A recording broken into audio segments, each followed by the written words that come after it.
Hello friends, இந்த வீடியோவில் புவியியலிருந்து மிக முக்கியமான கேள்வி மற்றும் பதில்கள் பார்க்கலாம். நம்மளுடைய சேனலில் ஜிகே சம்மந்தமான வீடியோஸ்லாம் அப்லோட் பண்ணிகிட்ருக்கோம். நீங்கள் இன்னும் சேனலை சப்ஸ்கிரைப் பண்ணலை அப்படின்னா சப்ஸ்கிரைப் பண்ணிக்கோங்க ஃப்ரெண்ட்ஸ். கூடவே பக்கத்தில் இருக்க பெல் ஐக்கானையும் கிளிக் பண்ணிக்கோங்க.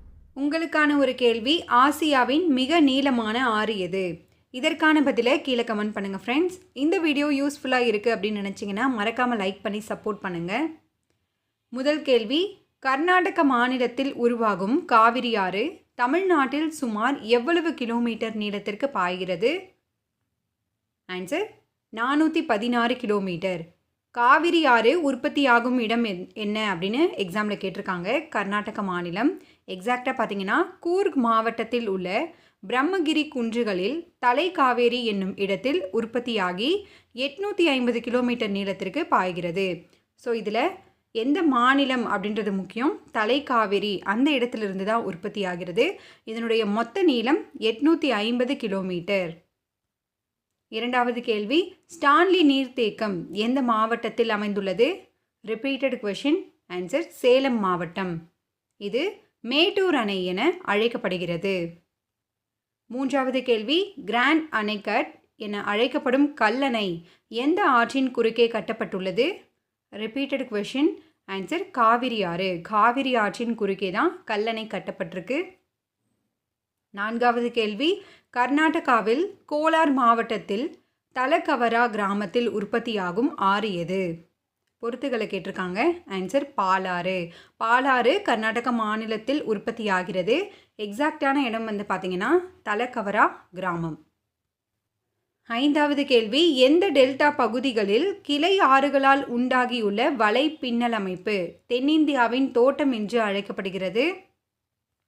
Answer Kaveri delta. Kaveri delta பகுதிகளில் உண்டாகியுள்ள வலை பின்னல் அமைப்பு தென்னிந்தியாவின் தோட்டம் என அழைக்கப்படுகிறது. ஆறாவது கேள்வி, பொன்னி, மலட்டாறு, செய்யாறு, கிளியாறு ஆகியவை எந்த ஆற்றின் துணை ஆறுகளாகும்? ஆன்சர் பாலாறு. ஸோ ஆறுகள் உற்பத்தியாகும் இடம், அதனுடைய துணை ஆறுகள் இந்தியா லெவல்லையும் தென்னிந்தியா லெவல்லையும் பார்த்து வச்சுக்கோங்க. ரிப்பீட்டடாக இதுலேருந்து கொஷின் கேட்பாங்க. ஏழாவது கேள்வி, கிருஷ்ணகிரி மற்றும் சாத்தனூர் நீர் தேக்கங்கள் எந்த ஆற்றின் குறுக்கே கட்டப்பட்டுள்ளது? Repeated question. ஆன்சர் தென்பெண்ணை. ஒரு எக்ஸாம்பிள், சாத்தனூர் நீர்த்தேக்கம் எந்த ஆற்றின் குறுக்கே கட்டப்பட்டது அப்படின்னு கேட்டிருந்தாங்க. தென்பெண்ணை. எட்டாவது கேள்வி, கீழ்கண்டவற்றுள் எந்த ஆற்றின் பரப்பளவு முழுவதும் தமிழகத்தில் அமைந்துள்ளது? ஆன்சர் வைகை ஆறு. வைகை ஆறு உற்பத்தியாகும் இடம் பார்க்கலாம். தமிழ்நாட்டின் மேற்கு தொடர்ச்சி மலையில் உள்ள வருச நாட்டு குன்றுகளின் கிழக்கு சரிவுகளிலிருந்து தான் இது உற்பத்தி ஆகிறது. ஸோ வைகை ஆற்றின் பரப்பளவு முழுவதுமே தமிழகத்தில் அமைந்துள்ளது. ஒன்பதாவது கேள்வி, சின்னாறு, மார்க்கண்ட நதி, வாணி ஆறு மற்றும் பாம்பன் ஆறு ஆகியவை எந்த ஆற்றின் துணை ஆறுகளாகும்? ஆன்சர் தென்பெண்ணை.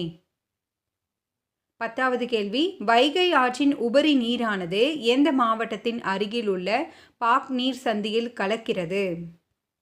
ஆன்சர் ராமநாதபுரம். வைகை ஆற்றின் உபரி நீரானது ராமநாதபுரம் மாவட்டத்திற்கு அருகில் உள்ள பாக் நீர் சந்தியில் கலக்குது. 11வது கேள்வி, பொறுத்துக மாவட்டம் மற்றும் நீர்வீழ்ச்சி. நாமக்கல் மாவட்டத்தில் பார்த்தீங்கன்னா ஆகாய கங்கை இருக்குது. திருநெல்வேலி கல்யாண தீர்த்தம், சேலம் கிள்ளியூர், நீலகிரி பைகாரா. ரிப்பீட்டட் கொஷின், இது பார்த்துக்கோங்க ஃப்ரெண்ட்ஸ். 12வது கேள்வி, தென்னிந்தியாவின் ஒரே வற்றாத நதி எது? Repeated question. ஆன்சர் தாமிரபரணி. தென்னிந்தியாவின் ஒரே வற்றாத நதி தாமிரபரணி. 13வது கேள்வி, ராமநாதபுரம் மற்றும் தூத்துக்குடி மாவட்டங்களின் கரையோரங்களில் உருவாக்கப்பட்ட மணல் குன்றுகள் எவ்வாறு அழைக்கப்படுகின்றன? ஆன்சர் தேரி. 14வது கேள்வி, தமிழ்நாட்டின் பருவகாலம் மற்றும் மாதங்கள்.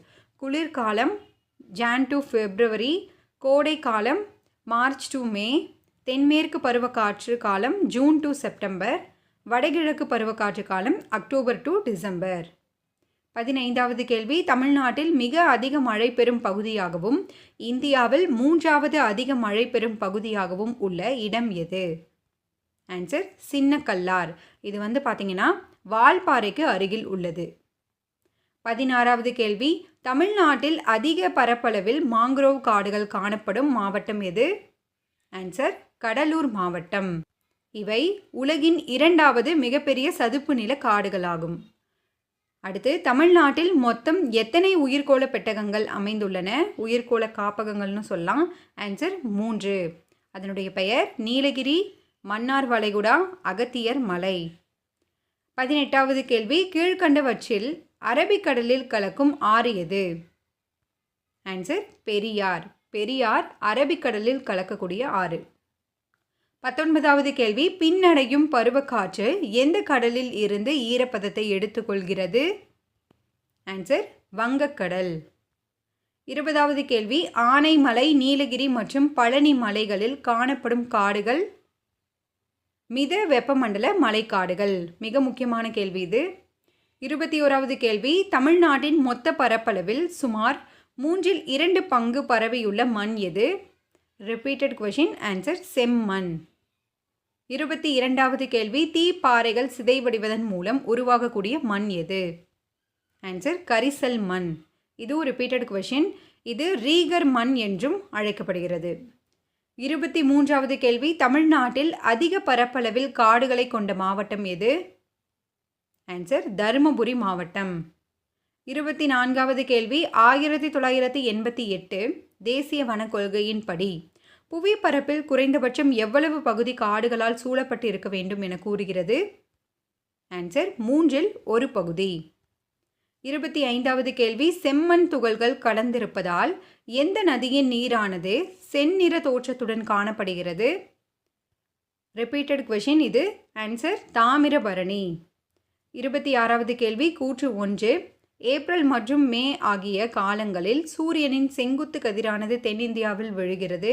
கூற்று 2, இதன் மூலம் பூமத்திய ரேகையில் இருந்து வெப்பநிலையானது படிப்படியாக அதிகரிக்கிறது.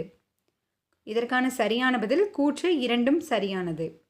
27வது கேள்வி, கூற்று 1, மித வெப்பமண்டல மழைக்காடுகள் உயரமான பகுதியிலும் பள்ளத்தாக்குகளிலும் காணப்படுகின்றன. கூற்று 2, இவ்வகை காடுகள் சோலாஸ் என அழைக்கப்படுகிறது. ஆன்சர் கூற்று 2 சரியானது. சோலாஸ் என அழைக்கப்படும் மழைக்காடுகள் எவை அப்படின்னு கேட்பாங்க. 28வது கேள்வி, தமிழ்நாட்டில் காணப்படும் மண் வகைகள் அதன் பண்புகளின் அடிப்படையில் எத்தனை பிரிவுகளாக பிரிக்கப்படுகின்றன? ஆன்சர் 5. அவை என்னென்ன அப்படின்னா வண்டல், கரிசல், சிவப்பு, சரளை மற்றும் உவர் மண். 29வது கேள்வி, கர்நாடகாவின் நந்திதுர்க மலைகளின் கிழக்கு சரிவுகளிலிருந்து உற்பத்தியாகும் ஆறு எது? ஆன்சர் தென்பெண்ணை ஆறு. தென்பெண்ணை ஆறு எங்கிருந்து உருவாகுது அப்படின்னா கர்நாடகா, நந்திதுர்கா மலைகளில் இருந்து. 30வது கேள்வி, இந்திய அணுமின் சக்தி நிறுவனத்தின் தலைமையகம் எந்த மாநிலத்தில் அமைந்துள்ளது? Repeated question. ஆன்சர் மகாராஷ்டிரா. மகாராஷ்டிராவில் உள்ள மும்பையில் இதன் தலைமையகம் அமைந்துள்ளது.